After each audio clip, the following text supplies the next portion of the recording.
Hello everyone, this is Anurag Sharma and हम अपने rapid revision के प्रोग्राम में आज नेक्स्ट सेशन में हैं और आज हम एल्जेब्रा का रिवीजन करने वाले। एल्जेब्रा में बेसिकली हम sequence and series, binomial and quadratic के बारे में पढ़ेंगे पहले इस क्लास में। सबसे पहले शुरू करेंगे सीक्वेंस एंड सीरीज से। सीक्वेंस एंड सीरीज में सबसे पहले स्टार्टिंग करते हैं कि क्या यूजुअली इसका वेटेज है। 1 से 2 क्वेश्चन अपन को जेईई मेंस में, एक क्वेश्चन तो ऑलमोस्ट पक्का ही है, कभी कभी 2 क्वेश्चन भी देखने मिल जाते हैं। अगर अपन पिछले 5 सालों की बात करेंगे तो ये टॉपिक बहुत अपने आप में वेटेज रखता है, बहुत ज़्यादा क्वेश्चन इससे आए गए और यूजुअली क्वेश्चन जो आते हैं वो काफ़ी ईजी होते हैं। सबसे पहले इस चैप्टर के नाम से शुरुआत करते हैं, सीक्वेंस एंड सीरीज। सीक्वेंस क्या है, सीरीज क्या है, बहुत सारे बच्चों को ये कंफ्यूजन होता है कि दोनों में डिफरेंस क्या है। बेसिकली एक वर्ड और है progression, sequence, progression and series. देखें जरा, सीक्वेंसेस का मतलब होता है कि कोई भी एलिमेंट्स हैं जो कि सेट ऑफ एलिमेंट्स हैं जिनके बीच में कुछ ना कुछ पैटर्न है। ऐसे एलिमेंट्स जिनके बीच में कुछ ना कुछ क्या है, पैटर्न है। जैसे मैंने बोला 1, 3, 5, 7, 9, 11, इनके बीच में एक पैटर्न है कि सबके सब क्या है, अपने आप में ऑड नंबर्स हैं। 2, 4, 6, 8, 10, 12 सब अपने आप में क्या है, इवन नंबर्स हैं।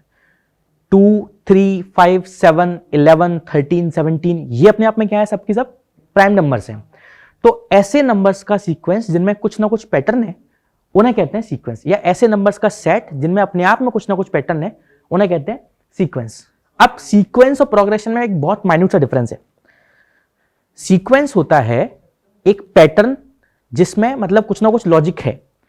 सीरीज, प्रोग्रेशन क्या होगी, एक ऐसा सीक्वेंस जिसका हम मैथमेटिकल रिलेशन बना सकते हैं, मतलब जिसमें एक ऐसा मैथमेटिकल फॉर्मूला दिया जा सकता है जिससे पूरी सीक्वेंस को अचीव किया जा सके या पूरे प्रोग्रेशन को अचीव किया जा सके। जैसे अगर मैं बात करूं 1, 3, 5, 7, 9, अगर मैं ये बात करूं कि अपने आप में ऑड नंबर्स का एक सीक्वेंस है, क्या ये प्रोग्रेशन है? तो इसका एक जनरल टर्म बना सकते हो जो n के टर्म्स में होगा, तो वो क्या हो जाएगा बेटा, 2n-1। देखो, जिस दिन आप n की जगह, n belongs to natural number, n belongs to natural number, आपने n की जगह 1 रखा, n की जगह 1 रखते आपको 1 मिल जाएगा, n की जगह 2 रखते 3 मिल गया, 3 रखते 5 मिल गया। तो जब हमने ये जो मैथमेटिकल फॉर्मूला बनाया 2n-1, इससे हमारा पूरा की पूरा जो सीक्वेंस है वो जनरेट हो पा रहा है। तो ऐसे सीक्वेंस को हम क्या कॉल कर देते हैं, प्रोग्रेशन। जैसे एक एग्जांपल और लेते हैं, अगर मैंने एग्जांपल लिया होता था 2, 3, 5, 7, 11, 13, अभी अपने आप में ऐसे प्राइम नंबर्स हैं। इन प्राइम नंबर्स में आपस में कोई मैथमेटिकल रिलेशन नहीं है, मतलब मेरे पास कोई ऐसा फॉर्मूला नहीं है कि जैसा मैंने इसका बनाया था टी, ये मैं बोल दूं ये इसका nth टर्म का फॉर्मूला था, पर ऐसा फॉर्मूला मेरे पास कोई प्राइम नंबर्स के लिए नहीं मौजूद है। तो ऐसी कोई पैटर्न जिसका कोई मैथमेटिकल फॉर्मूला अपन नहीं बना पा रहे हैं वो अपनी प्रोग्रेशन नहीं कहलाएगी। प्रोग्रेशन सिर्फ वो होगा जिसका कुछ ना कुछ मैथमेटिकल फॉर्मूला पॉसिबल है। तो सीक्वेंसेस के बारे में समझ गए, सीक्वेंस एंड यहां पर मैंने लिख दिया है प्रोग्रेशन। सीरीज, देखें सीरीज और सीक्वेंस प्रोग्रेशन में बहुत बहुत मेजर डिफरेंस है। जब किसी चीज के सम की बात करेंगे, चाहे वो सीक्वेंस का सम हो या वो प्रोग्रेशन का सम हो, तो उसे सीरीज बोल देंगे। तो जब सम की बात करेंगे, तो किसी सीक्वेंस के सम की बात करेंगे तो उसे सीरीज बोल देंगे। सीक्वेंस में देखोगे तो ऑर्डर इंपॉर्टेंट है, पर सीरीज में देखोगे तो ऑर्डर इंपॉर्टेंट नहीं है। फाइनाइट मतलब जिसमें लिमिटेड होंगे, इनफाइनाइट मतलब जिसमें अनलिमिटेड एलिमेंट्स होंगे, ये अपन बहुत अच्छे से जानते हैं। मेजरली हमें जो पढ़ना है वो पढ़ना है AP, GP and somewhat HP. HP मैं आपको नहीं पढ़ाऊंगा, वो बस बेसिकली एपी का आप रेसिप्रोकेट कर लोगे।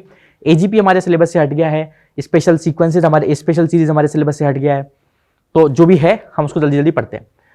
अर्थमेटिक प्रोग्रेशन क्या होता है बेटा, एक ऐसा प्रोग्रेशन जो आप जानते हैं a + d, a + 2d type का प्रोग्रेशन होगा अर्थमेटिक प्रोग्रेशन, जिसका nth टर्म निकालने का फॉर्मूला हो गया a + n-1 × d।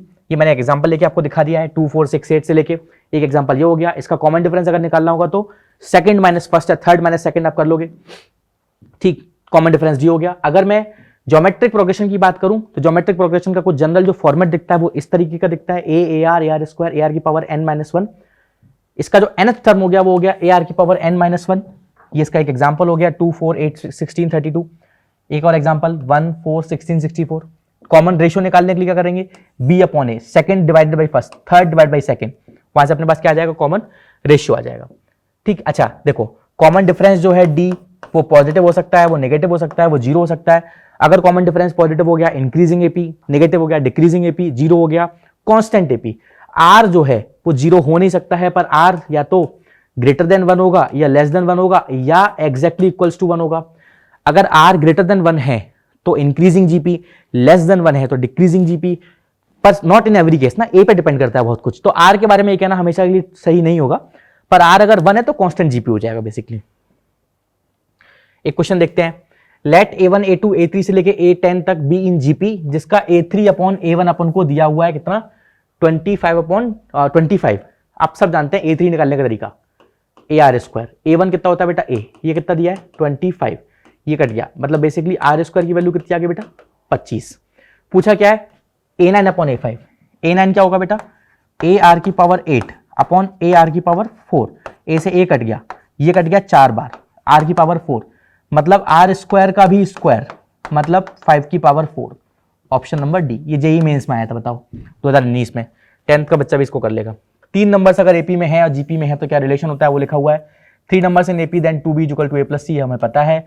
एबीसी अगर जीपी में है तो B square equal to AC. GP का कोई भी टर्म 0 नहीं हो सकता है। Second, fifth and ninth term of an non constant AP. Non constant AP बोलने का मतलब क्या हो गया बेटा कि उस एपी का जो डी है वो 0 नहीं हो सकता, मतलब डी नॉन कांस्टेंट एपी बोलते ही आप समझ जाना कि डी जो है वो कांट बी 0। तो second, fifth and ninth term, second मतलब T2, फिफ्थ मतलब T5 और नाइन्थ मतलब T9, ये जो टर्म है किसके एपी के, वो किस में है जीपी में है। T2 क्या होता है basically a plus D, T5 होता है a प्लस 4d, T9 होता है a प्लस 8d। ये अपने आप में किस में है जीपी में है। और अगर ये जीपी में है तो हम जानते हैं मिडिल वाले का स्क्वायर a प्लस 4d का स्क्वायर बराबर होगा a plus D into a plus 8d के। पता क्या करना है बेटा, common ratio of this GP. एक बात सोचो, जब ये 3 टर्म्स हैं जीपी के तो इस जीपी का जो कॉमन रेशियो होगा वो आप कैसे निकाल दोगे। Common ratio R will be T5 upon T2, समझ गए। T5 मतलब a plus 4d upon a plus D. चलें अब यहां से देखें क्या करेंगे आप, दोनों तरफ ब्रैकेट्स को एक्सपेंड करेंगे तो इधर बनेगा a square plus 16d square plus 8ad, और इधर बनेगा a square plus 8ad plus ad मतलब 9ad plus 8d square. a square से a स्क्वायर तो कट गया, 16d square minus 8d square मतलब 8d square equals to 9ad minus 8ad मतलब ad। एक d कट गया, एक d के कटते ही d हो गया 0, पर पहले ही बोल रखा था कि d कांट बी 0। तो बेसिकली यहां से अपने पास आ गया 8 is equals to a upon D, और ये रिलेशन मैं यहां यूज करने वाला हूं। देखो r को मैंने d से डिवाइड कर दिया ऊपर नीचे, तो a upon D plus 4 upon a upon D plus 1। a upon D की वैल्यू बेटा 8 प्लस 4 कितना हो गया 12 अपॉन 9, मतलब 4 से करा 3 अपॉन 4 से नहीं सॉरी 3 से करा, 3 से करा तो न्यूमरेटर में कितना आ जाएगा 4 अपॉन 3, मतलब जो कॉमन रेशियो है वो कितना हो गया 4 अपॉन 3। Option number A. इसी चीज का सॉल्यूशन दिया गया, आप देख सकते हैं। अर्थमेटिक प्रोग्रेशन में जब n टर्म्स होंगे है ना, तो हमें अगर उनका सम निकालने के लिए बोल दिया जाए तो क्या फॉर्मूला में यूज करना है। n टर्म्स का सम का फॉर्मूला होगा Sn equals to n by 2 a plus l, या l जो है वही लास्ट टर्म है, l जो है वही क्या है लास्ट टर्म है। अच्छा, कभी कभी ना आपको लास्ट टर्म निकालना बड़ा इंपॉर्टेंट हो जाता है, तो लास्ट टर्म कैसे निकालते हैं, जैसे फर्स्ट टर्म तो नहीं, अगर मैं बिगिनिंग से किसी सीक्वेंस को देखूं तो nth टर्म का फॉर्मूला क्या है a plus n minus 1d, और अगर मैं किसी सीक्वेंस को लास्ट से देखूं तो अगर मैं बोलूं nth term from last, tn from last, तो क्या हो जाता है बेटा l minus n minus 1 into d. मतलब यहां से यहां पे अपन को फर्स्ट टर्म इंपॉर्टेंट था, यहां पे अपन को लास्ट टर्म इंपॉर्टेंट है। तो एक फॉर्मूला तो सम ऑफ n टर्म्स का हो गया n by 2 a plus l, दूसरा फॉर्मूला हो गया l की जगह मैंने रख दिया a plus n minus 1 into d, तो मेरा बन गया ये फॉर्मूला। इसको ना मैं चाह रहा हूं कि आप एक बार और थोड़ा सा एक्सपेंड कर लो और बना दो, ये बनेगा an plus n square d by 2 minus n d by 2।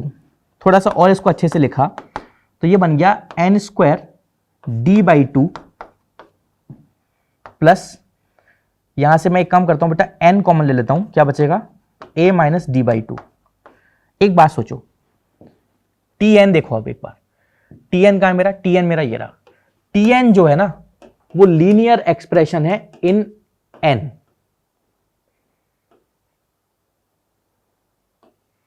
और जो एस एन है वो क्वाड्रेटिक एक्सप्रेशन इन एन। मतलब क्या, कभी कभी क्वेश्चन ऐसा आ जाता है कि अपन को 4 टर्म का मतलब 4 सीक्वेंसेज या 4 ऑप्शंस में ना अपन को 4 जनरल टर्म दिए होते हैं और पूछा होता है कि इनमें से कौन सा जनरल टर्म एपी का जनरल टर्म हो सकता है। तो आप सीधे सीधे सोचना है कि एपी का जनरल टर्म अगर कुछ होगा तो उसका जो जनरल टर्म का फॉर्मूला होगा, मतलब जो भी जनरल टर्म का रिलेशन है वो लीनियर होगा एन में, और अगर सम है तो वो क्वाड्रेटिक होगा एन में। बात समझ पा रहे हैं? तो देखो जैसे ये क्वाड्रेटिक है एन स्क्वायर में, जैसे ये क्या है, ये लीनियर है किसमें, एन में। और अगर इसे थोड़ा सा और एक्सपेंड करेंगे तो यहां से क्या लिख दोगे आप, लिख दोगे A plus N D minus D. मतलब अगर मैंने किसी का आपको जनरल एक्सपेंशन दे दिया कि मैंने बोल दिया बेटा कि टी एन जो है ना वो 3 + 4n है, तो आप क्या बोलोगे कि जो n के साथ में लिखा है ना वही कॉमन डिफरेंस है। तो इस सीक्वेंस का कॉमन डिफरेंस तुरंत क्लिक होना चाहिए कि n के साथ में कौन लिखा है, n के साथ में 4 लिखा है, तो कॉमन डिफरेंस कितना हो गया, 4 हो गया। ऐसे ही अगर मैंने आपको सम दे दिया कि कभी Sn है ना वो 3n² + 5n है, तो और मैंने पूछा कि बताओ ये जिस सीक्वेंस का, ये जिस अरिथमेटिक प्रोग्रेशन का सम है उसका कॉमन डिफरेंस कितना है, तो आपको सिर्फ इतना दिमाग लगाना है कि हाँ, पहली बात तो ये कि ये एपी का सम बन सकता है क्योंकि क्वाड्रेटिक है किसमें, एन में। दूसरा, n² के साथ जो लिखा होता है वो क्या लिखा होता है, d/2। तो यहां पे क्या बोल दोगे आप कि सर d/2 की वैल्यू कितनी है, 3 है, तो कॉमन डिफरेंस की वैल्यू कितनी आ जाएगी बेटा, कॉमन डिफरेंस की वैल्यू आ जाएगी 6। समझ गए? यही बात मैंने आपको यहां लिख के दिखाई है कि जो Sn होगा वो क्वाड्रेटिक होगा, और इसका अपन यूज भी करेंगे बहुत बार। Tn निकालने का एक और फॉर्मूला, बिल्कुल बहुत आसान सा, Sn - Sn - 1, मतलब 10 टर्म और 9 टर्म। 10 टर्म के सम में से अगर आप 9 टर्म का सम माइनस कर दोगे तो अल्टीमेटली आपको 10वां टर्म मिल जाएगा। वही बात लिखी हुई है। ये वाली बात मैंने आपको ऊपर भी समझाई कि d/2 ही a है, और a बेसिकली उन्होंने क्या लिखा था, a लिखा था n² का कोफिशिएंट। नेक्स्ट बात करते हैं, देखें क्वेश्चन देखें बेटा, 2021 का मेंस का आया हुआ क्वेश्चन है, सिर्फ सम की प्रॉपर्टी पे बेस्ड है, एकदम आसान सा क्वेश्चन है। जैसे देखें, लेट Sn डिनोट, जो Sn है वो डिनोट करता है sum of first n terms of an arithmetic progression if S10 उन्होंने हमें दे दिया कितना है बेटा, 530। अच्छा, अपन एक बात समझ सकते हैं कि Sn का फॉर्मूला सर हमने सीख लिया है, वो होता है an² + bn होता है। a और b दो अननोन्स है जो अपन निकालने की कोशिश करेंगे। तो S10 हमें पता है, S5 हमें पता है 140। तो एक काम करते हैं बेटा, यहां से ना पहले S10 की वैल्यू रखते हैं 530, वो कितना हो जाएगा 100a + 10b। S5 की वैल्यू रखते हैं जो है 140, ये कितना हो जाएगा, n की जगह 5 रखा, 25a + 5b। समझे? इन दोनों को सॉल्व कर लोगे, सॉल्व करके क्या आ जाएगा, a और b आ जाएगा। सेकंड इक्वेशन में 2 का मल्टीप्लाई कर लेते हैं, तो ये हो जाएगा 280 = 50a + 10b। अब कर देते हैं सब्ट्रैक्ट, ये कट गया है ना, ये वाली इक्वेशन मिटा दूं, ये तो अब किसी मतलब की नहीं, तो ये कट गया। इसके कटते ही क्या बच गया हमारे पास, 530 - 280 0, 13 8 5 250, 250 = 50a। तो यहां से a की वैल्यू कितनी आ गई बेटा, a की वैल्यू आ गई 5, और a आ जाएगा तो अपने पास क्या आ जाएगा, b आ जाएगा, मतलब Sn आ जाएगा कितना, 5n²। अच्छा, a आ गया 5, तो b कितना आ जाएगा, जरा निकालें, b कितना आ जाएगा, b यहां से निकाल लेते हैं। ये था 140 = 25a + 5b था, a 5 है तो ये 125 हो गया, इधर गया ये 15 आ गया, 5b, यहां से b की वैल्यू आ गई बेटा 3, तो +3n, ये आ गया मेरा Sn। पूछा क्या गया है, S20 - S6। एक बात सोचो, S20 - S6, तो S20 को आप कैसे लिख दोगे, 20 मतलब 400, समझ गए, 400a प्लस, ये कैसे लिख रहा हूं मैं, ये इसके टर्म में मुझे पता है कि सर Sn जो होता है ना वो होता है an² प्लस bn होता है। a और b की वैल्यूज में निकाल चुका हूं। तो n की जगह जिस दिन 20 डाला तो 400a plus 20b minus s6 अगर मुझे निकालना है तो 6 डाला तो 6 का स्क्वायर हो गया 36 into 5 180 I think 180a plus 6 3 18 180 नहीं सॉरी n की जगह 6 डाला ना तो 36a वहां रखना है n की जगह 6 36a प्लस 6b। अब आप इसमें a और b की वैल्यूज रख लेंगे तो आपका फाइनल आंसर आ जाएगा। देखो a3b5 अपना सही आ गया, sn अपना सही बन गया। sn के बनने के साथ हमने ये s20 माइनस s6 कर दिया, a और b की वैल्यूज रख ली, जो भी अपना फाइनल आंसर आ गया। आगे चले नेक्स्ट क्वेश्चन करते हैं। नेक्स्ट क्वेश्चन देखिए, ये जेईई मेंस 2019 का सवाल है, सम की ही प्रॉपर्टी पे बेस्ड एक सवाल है। पर इस सवाल को करने से पहले मैं आपको एक प्रॉपर्टी सिखाना चाहूंगा एपी के बारे में। पर्टिकुलरली एपी के बारे में एक प्रॉपर्टी है, जैसे समझें, जैसे एक T1 T2 T3 T4 T5 ऐसे करते करते करते करते मेरे पास Tn से पहले कौन होगा बेटा? Tn-1। इससे पहले कौन होगा? Tn-2। इससे पहले कौन होगा? Tn-3। मेरे पास ऐसे बहुत सारे टर्म्स हैं, मतलब T1 से लेके Tn तक बहुत सारे टर्म्स हैं। तो एपी की प्रॉपर्टी क्या होती है कि sum of terms equidistant from beginning and ending, पहले से पहला मतलब शुरुआत से पहला और आखिरी से पहला दोनों का सम, मतलब T1 प्लस Tn बराबर होता है पहले से, मतलब आगे से दूसरा पीछे से दूसरा, पीछे से दूसरा कौन है? Tn-1 बराबर होता है, इक्वल होता है किसके? आगे से तीसरा और पीछे से तीसरा, मतलब n-2 के, और ये हमेशा इक्वल होता है। Sum of terms equidistant from beginning and ending is always same. इसी प्रॉपर्टी पर बेस्ड अपना ये क्वेश्चन है। a1 a2 a3 से लेके an तक जो टर्म्स हैं वो एपी में दिए हुए हैं। उन्होंने बोला है कि a1 से लेके a16 तक का जो सम है वो 114 दिया है, ठीक। Then a1 plus a6 plus a11 plus a16 कितना होगा? देखें, इस क्वेश्चन को करने के लिए थोड़ा सा आप लॉजिक यूज करें कि पहले ये ना पूरा लिख के देख लेते हैं ये क्या लिखा हुआ है। ये देखा क्या लिखा हुआ है, ये लिखा हुआ है बेटा a1 plus a4 plus a7 plus a10 a13 a16 equal to कितना बेटा? 114। अब एक बात बताओ, अगर किसी सीक्वेंस में 16 टर्म्स हैं, तुम जानते हो ना कि a1 और a16 तो बराबर होंगे, मतलब a1 plus a16, a1 a16 बराबर नहीं होंगे।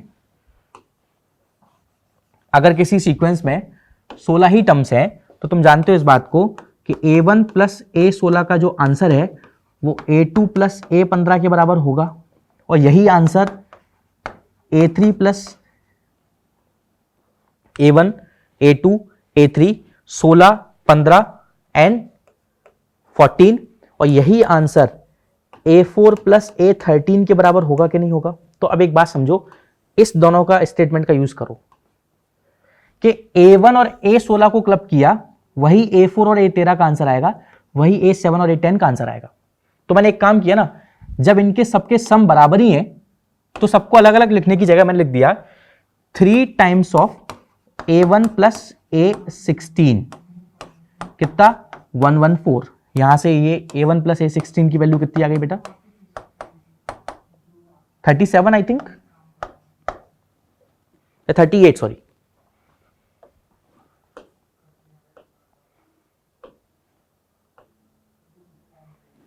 समझ गए? ठीक है, आगे बात करते हैं। उन्होंने पूछा था कि a1 a6 a11 a16, तो एक बात सोचो, इसी रिजल्ट को अगर थोड़ा सा और एक्सपेंड करो, 1 और 16 का सम 2 और 15, 3 और 14, 4 और 13, तो 5 और कौन आएंगे? 5 और 12, 6 और 11। तो जो पूछा क्या है हमसे, उन्होंने पूछा क्या है हमसे? उन्होंने पूछा है कि a1 plus a6 plus a11 plus a16। अब एक खुद से लॉजिकली जरा दिमाग लगाओ कि जब मुझे पता चल गया है कि ये दोनों का सम बराबर होगा इन दोनों के सम के, तो मैं इसको टोटल लिख देता हूं ना, 2 times of A1 plus A16, और A1 प्लस A16 की वैल्यू हमने निकाली 38, 38 टाइम्स 2 मतलब ओवरऑल आंसर 76 डी। यही प्रॉपर्टी मैंने आपको यहां लिख के दिखाई है। ये इसका सॉल्यूशन चल रहा है। देखें, जैसी प्रॉपर्टी मैंने आपको अभी ये एपी में पढ़ाई, सेम इसी तरीके से एक प्रॉपर्टी जीपी में भी बनती है। वो प्रॉपर्टी क्या समझे? एपी में मैंने आपको बोला कि sum of terms equal distance from beginning and ending is same. शुरुआत से और आखिरी से जो टर्म इक्वल पोजीशंस पे है बेसिकली, उनका जो सम है वो हमेशा सेम आएगा। सेम तरीके से अगर जीपी में मैं बोलूं कि T1, T2, T3, T4 से करते करते Tn, इससे पहले Tn-1, Tn-2, Tn-3, ये सारे टर्म्स किसमें मेरे जीपी में है। तो आप बोल दोगे कि सर जो आंसर T1 इंटू Tn का आएगा वही आंसर T2 इंटू Tn-1 का आएगा। ये सब सेम आते रहेगा, इनका मल्टीप्लिकेशन प्रोडक्ट हमेशा कैसा आता रहेगा? सेम आता रहेगा। जीपी के बारे में थोड़ा और डिटेल में पढ़ने के लिए जनरल टर्म का फॉर्मूला पता है, sum of N terms. Sum of N terms के बेसिकली हमारे पास 2 फॉर्मूले होते हैं इसमें जीपी में। क्यों? जब R 1 के बराबर नहीं होगा तो हमें ये लगाना है। बहुत सारे टीचर्स यहाँ पे 2 फॉर्मूले लिखाते हैं, जैसे फॉर एग्जाम्पल वो बोलेंगे एक बार R पहले एक बार 1 पहले। मैं बोल रहा हूँ कोई फर्क नहीं पड़ता, आप कुछ भी यूज करें। जब R 1 नहीं है तो बेसिकली आप ये यूज कर सकते हैं, ठीक। और R 1 होगा तो बहुत आसान दिख जाएगा आपको, क्योंकि वो पूरी की पूरी जीपी आपको सिर्फ एक ही टर्म की दिखेगी। जैसे अगर R 1 है मतलब तो जीपी ऐसी दिखेगी 2 2 2 2, ये वो जीपी है जिसका R 1 है, तो जितने बार 2 है वो उसका सम हो जाएगा। अच्छा, इनफाइनाइट टर्म्स का सम का फॉर्मूला में याद रखना, ये बहुत इंपॉर्टेंट हो जाता है। एस इनफाइनाइट कितना हो जाता है? A/1 - R। और इनफाइनाइट का कंडीशन कब लगता है ये भी हमें पता होना चाहिए बेटा। इनफाइनाइट का कंडीशन लगता है mod R < 1 में। अगर mod R मतलब बेटा, mod R का मतलब है कि जो कॉमन रेशियो है, कॉमन रेशियो वो -1 से 1 के बीच में होना चाहिए। समझ पा रहे हैं? तो कॉमन रेशियो अगर -1 से 1 के बीच में होगा तो ही हम इनफाइनाइट टर्म्स का सम निकाल पाएंगे। एक क्वेश्चन देख लेते हैं। क्वेश्चन बोल रहा है कि let the sum of an infinite GP. Infinite GP का सम कितना है बेटा? जिसका फर्स्ट टर्म ए है, उस जीपी का जो फर्स्ट टर्म है वो अपन को दिया हुआ है A, whose first term is A, common ratio is R. तो सम ऑफ इनफाइनाइट टर्म्स कितना दिया है? 5। मतलब बेसिकली एस इंफिनिटी दिया है 5, तो A/1 - R कितना दिया बेटा? 5। ठीक है। The sum of first 21 terms, the sum, अच्छा नहीं, थोड़ा पहले, sum of its first 5 terms is 98/25। मतलब बेसिकली S5 जो दिया है वो दिया है 98/25। ठीक है भाई, S इनफाइनाइट दिया है और S5 दिया है, तो यहां से अपन क्या निकाल सकते हैं? दोनों का रेशियो निकाल सकते हैं, क्योंकि S5 क्या होगा अपने आप में? S5 होगा A1 - R की पावर 4/1 - R। ये कितना है? 98/25। एक बात सोचो, A/1 - R कितना दिया है? 5, तो मैं वहां रख रहा हूं, तो यहां से क्या आ जाएगा? 1 - R की पावर 4 इक्वल्स टू 98/125। यहां से R की पावर 4 की वैल्यू 1 - 98/125, मतलब 27/125। ये आ गया मेरा R की पावर 4। ठीक है ना? सम ऑफ फर्स्ट 5 टर्म्स दिया था। नहीं, एक चीज में गलती कर रहे हैं अपन, ये 5 टर्म्स में 5 आएगा ना बेटा, यहां 5 आएगा तो ये भी 5 हो जाएगा और ये भी 5 आएगा, मतलब ये होगा अपना R की पावर 5।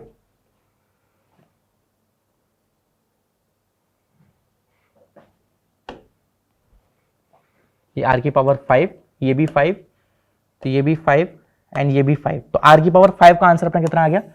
दिस। पूछा क्या गया था? Then the sum of first 21 terms of an AP. किसी एपी के पहले 21 टर्म्स का सम वो 10 AR है। ठीक है। nth term is AN। ठीक है। Common difference is 10 AR²। ठीक है। तो बेसिकली अपने पास सारी इक्वेशंस आ गई और इन इक्वेशंस का यूज करके आप रिमेनिंग चीजें फाइंड आउट कर सकते हैं। जैसे देखें, 21A11 अपना आ जाएगा। ठीक है, नेक्स्ट पार्ट अपना जो है वो है relation between AM, GM and HM। AM arithmetic mean, GM geometric mean and HM harmonic mean. इन तीनों में क्या रिलेशन है हमें वो पढ़ना है। सबसे पहली बात तो एक सबसे बड़ा पॉइंट ये है कि AM is always greater than or equal to GM is always greater than or equal to HM। मतलब AM जो है वो अपने आप में सबसे बड़ा होता है, फिर GM और फिर HM। अगर मैं दो नंबर्स बात करूं A और B, तो इनका AM जो है वो हो जाता है A+B/2। इनका GM जो है वो हो जाता है √AB। और जो HM है वो कितना हो जाएगा बेटा, वो हो जाएगा 1/HM। कितना होगा HM के लिए आपको क्या समझना, अच्छा HM समझने के लिए आप ऐसे समझो कि HM आप जब भी निकालेंगे ना तो HM निकालेंगे अर्थमेटिक मीन, अर्थमेटिक प्रोग्रेशन में जो टर्म्स है ना उनको उल्टा कर दो। मतलब AB की जगह कौन हो जाएगा 1/A 1/B, 1/A और 1/B। अब 1/A और 1/B अपने आप में किसमें हो गए, HP में हो गए। अब इनका हार्मोनिक मीन जब निकालोगे तो क्या आ जाएगा अपना HM आ जाएगा। देखें बेटा अगली बात करें। पहली बात GM अगर मैंने देखा तो क्योंकि वो स्क्वायर रूट में आया तो सिर्फ पॉजिटिव नंबर्स का डिफाइन हो सकता है। तो GM of positive numbers, relation जो हम देख रहे हैं वो ये है कि AM is greater than GM greater than HM for positive numbers only. ये हमारा AM है n नंबर्स का, ये GM है n नंबर्स का।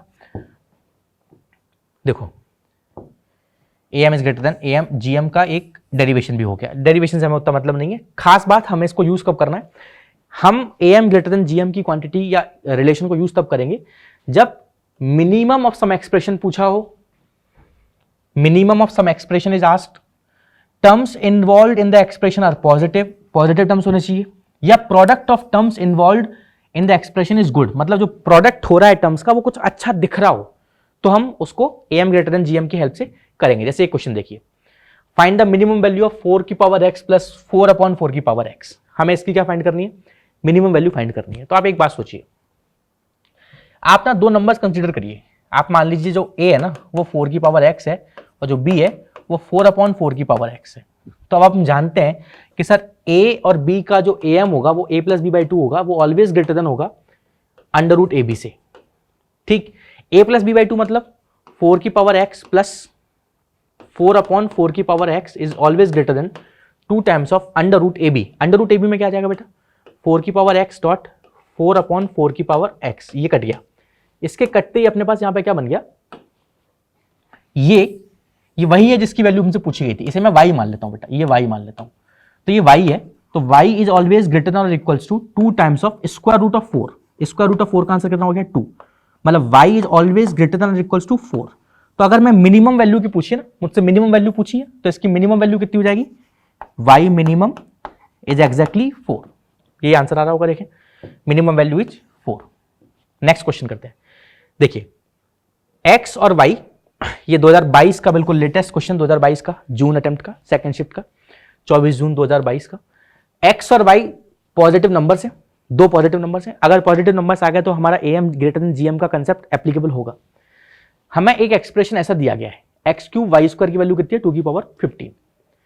Then the least value of, least value मतलब सम का लीस्ट, सम का लीस्ट वैल्यू अगर कभी पूछा तो AM ग्रेटर देन GM के बारे में जरूर सोचना है। पर ये बहुत स्पेशल क्वेश्चन है, इसके बारे में समझने के लिए आपको ऐसे सोचना पड़ेगा। देखो बेटा x³ y² ना, x³ y² और यहां देखोगे तो 3x2y, 3x2y। बहुत बहुत बहुत स्पेशल क्वेश्चन। कैसे समझो कि इस x³ y² को ना आप ऐसे पढ़ो कि basically x x x y y, ये 5 नंबर्स हैं। हम ये बात जानते हैं कि x और y पॉजिटिव हैं, where for x and y दोनों कैसे हैं बेटा पॉजिटिव हैं, ग्रेटर देन कैसे हैं 0 है। तो हम जानते हैं कि इन 5 नंबर्स का जो AM होगा वो इन 5 नंबर्स के GM से हमेशा कैसा होगा, बड़ा ही होगा। अगर इन 5 नंबर्स के AM की बात करेंगे तो इन 5 नंबर्स का AM कितना आएगा बेटा, इन 5 नंबर्स का AM आएगा 3x plus 2y whole divided by 5 is greater than इनका GM। GM के लिए आप क्या करोगे, x³ y² की पावर 1/5। अब एक बात बताइए, 3x प्लस 2y की ही तो उन्होंने हमसे पूछी थी लीस्ट वैल्यू। तो एक काम करते हैं, यहां से 3x प्लस 2y की लीस्ट वैल्यू पूछी है तो 3x plus 2y is always greater than equals to 5 times of, इसकी वैल्यू हमें क्वेश्चन में दी गई है, एक्स क्यू वाई स्क्वायर की वैल्यू कितनी दी गई है 2 की पावर 15, तो 5 टाइम्स ऑफ 2 की पावर 15 की होल पावर 1/5, तो ओवरऑल कितना आ गया बेटा, greater than equals to 5 times of 2 की पावर 3, 2 की पावर 3 मतलब 3 होगा ना, मतलब 8 टाइम्स 5 40, मतलब ओवरऑल आंसर अपना कितना आ जाएगा, लीस्ट वैल्यू कितनी हो गई 40 हो गया। ये अपना एएम जीएम और एचएम का एक रिलेशन था और उसके रिलेशन पे बेस्ड अपना एक क्वेश्चन था। इसी के साथ अपना सीक्वेंस एंड सीरीज खत्म हो गया, अलजेब्रा का पार्ट 1 अपना फिनिश हो गया और अलजेब्रा का नेक्स्ट पार्ट अपन अगले क्लास में करेंगे।